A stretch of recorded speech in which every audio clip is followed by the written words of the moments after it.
Crowley's vision of the nines on the Tree of Life, or actually the Naples arrangement, is the points idea of being, which in Hindi is Sat, Satchitananda, it's the state of being, which is a kind of weird one because we're at the nines, and the nines are ruled by is Yesod, and it is ruled by the moon. And if the Tree of Life was a person, we're in the genital area, so it's a kind of weird one to have. So you kind of get the idea the Satchitananda for the 7, 8, and 9 is a totally illusory thing.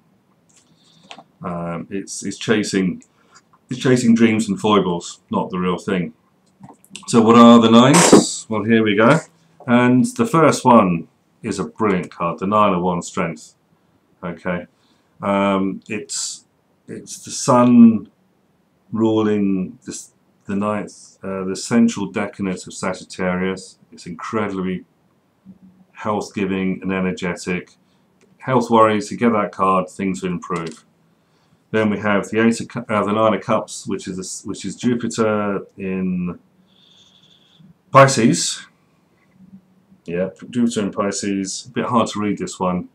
It's pleasure. Brilliant card. Not so good on the 9 of Swords. Cruelty. This is Mars ruling the second decanate of Gemini. Aggressive words, and all the verbals come out there. And then we get to the 9 of Disgain, which is Venus ruling the second decanate of Virgo. So there's financial gain going on here. So, what does Aleister Crowley have to say about the nines?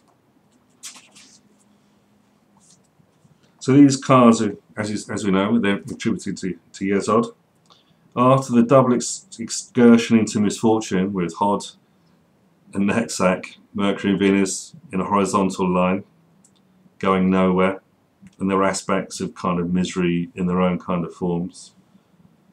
The current returns to the middle pillar. We're now back in the central pillar because we had the Keter at the top, then we had Tippereth, the 6s, and now we're at the 9s. Still on the centre. Got to be better. The sephirah is the seeds of the great crystallization of energy. And it puts energy in the capital letter there. But it takes place very far down the tree at the apex of the third descending triangle, and a flat triangle at that. There is little help from low valence spheres like Nexac and Hod. What saves Yesod is the direct ray from Tippereth. This sephirah is in direct line of succession. Each of these cards gives the full impact of the elemental force, but in its most material sense. So we're still in Yetzirah, the formative world, which has been going on for a while now. And he quotes Zoroaster as saying, the number 9 is sacred and attains the summit of perfection. And he says, Egypt and Rome also had nine major deities. So the 9 of Wands Strength. What a great card. What a good card. You know, we're in good territory with the 9 of Wands. There it is. The 9 of Wands is called Strength. It is ruled by the moon and Yesod. So which is a double lunar thing going on there, because the planet moon and Yesod is attributed to the moon. So there's a lot of lunar energy around this one.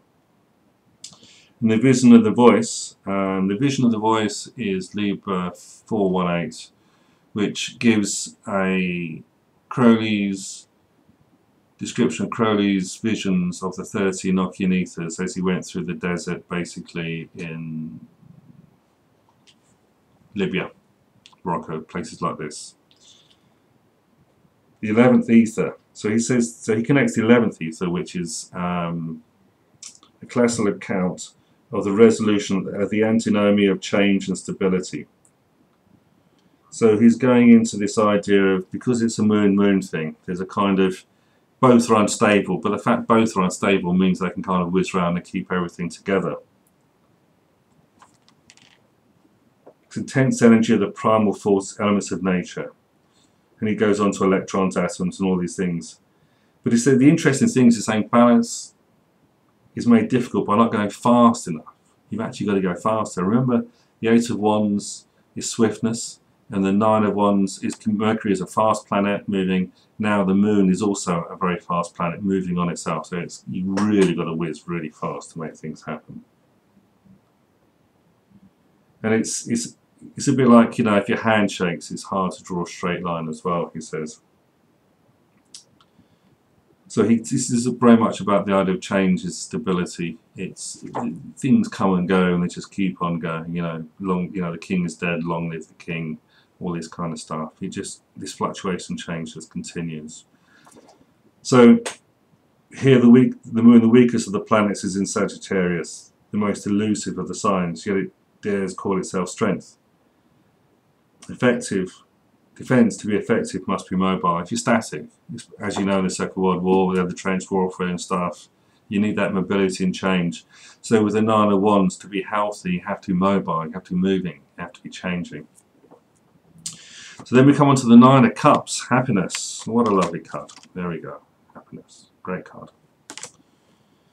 And it's ruled by Jupiter, and Jupiter is fortune. Pisces is ruled by Jupiter as well, so it's the ruler of the decanate is also the ruler of Pisces. It's good energy. But he also says in his water cards with a certain element of illusion. They begin by love, and love is the greatest and most deadly of illusions, such a cynic.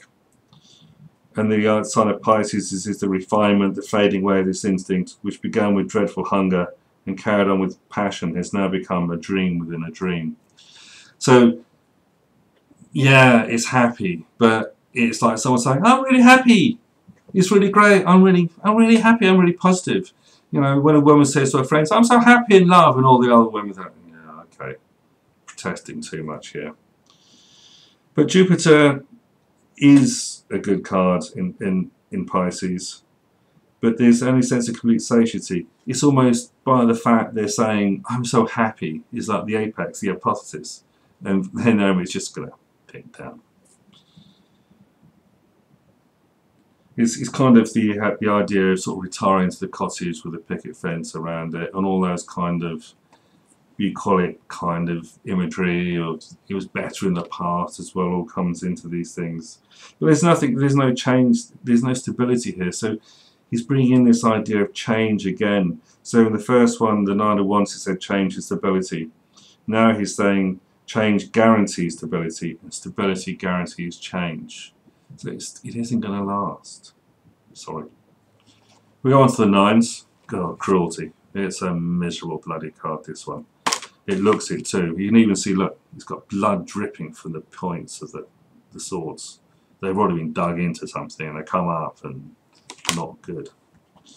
So here the original disruption inheriting swords is raised to its highest power. The card is ruled by Mars in Jenny. It is the agony of the mind. The Rook, which represents the mind as well, is the Hebrew word for it, consumes itself in this card. Thought has gone through every possible stage, and the conclusion is despair. This card has been very adequately drawn by Thompson in The City of Dreadful Night. It is always a cathedral of the damned. There is the acrimonious taint of analysis. You've thought yourself to a stand, so you've worked it all out. When people come for a reading like this, they've just kind of gone through all the kind of things and they've just given up. What's the point? Going for a reading and see Paul, and it's like you have to scrape them off the floor, try and lift them up a bit. Because that's a problem. I mean, there's one phrase that thinking is thinking. You know, I say to people, they worry about stuff, and say, do any of the things you worry about actually happen? And they look at me, no. And I say, well, you know, when your mum worries and she's worried about you, what do you do? Oh, I take no notice. And you just do it and you don't tell them, don't they? Say, yeah. So this is the problem with worry. It creates something that isn't there that destroys you. So, having done the 9 of discs, we need to do the 9 of... now it's time for the 9 of discs, sorry. We're going to do the 9 of discs now. Gain. The suited disc is too dull, much too dull to care. It reckons up its winnings. It does not worry its heart about whether anything is won when all is won. So I've got it, I'm taking it, I'm off. This card is ruled by Venus It purrs with satisfaction having harvested what it sowed. It rubs its hands and sits at ease. As will be understood from the consideration of the tense, there is no reaction against satisfaction as there is in the other three suits. One becomes more and more solid as we go down the tree, especially with the eights. It gets heavier and heavier. Yeah, you gain financially. You know, the banks took the money, but they create so much other problems everywhere else. It makes recession harder and heavier.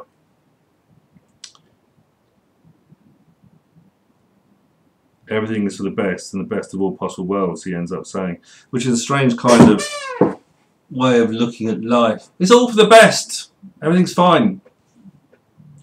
Is it? No, I'm not so sure about that. So now we're going to move on to the tens next, and let's see how they go.